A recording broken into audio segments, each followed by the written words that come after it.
Electricity is all around us, and most of us use it every day. But do you really know what electricity is? To really understand electricity, you first have to start with an atom.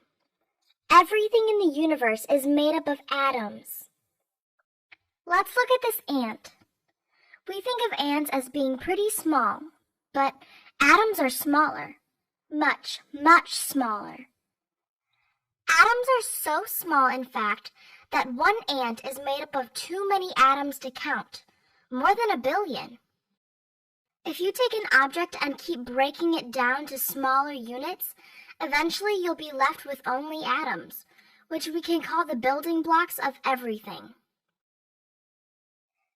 Atoms have a couple of different parts, and a really important part of an atom is called an electron.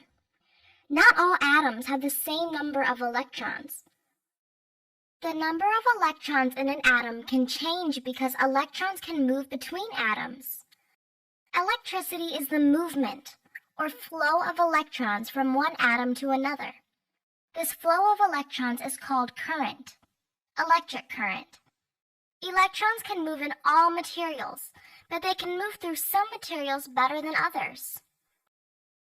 If electrons can move quickly and easily in a material, then that material is a conductor.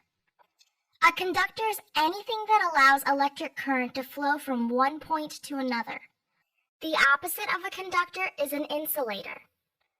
An insulator is a material that does not let electrons move well and doesn't conduct electricity. Have you ever seen the inside of a wire? The inside is usually made up of copper, or another conductive metal, while the outside is made of plastic, an insulator.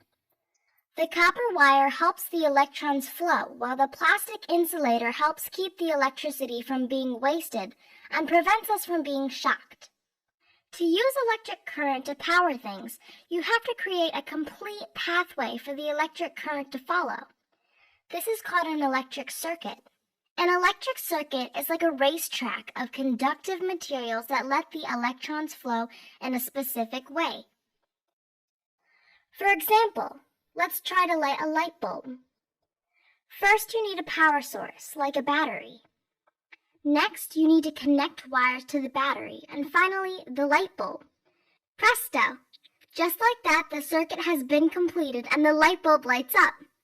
To learn more about electricity and circuits, explore the Curiosity Machine.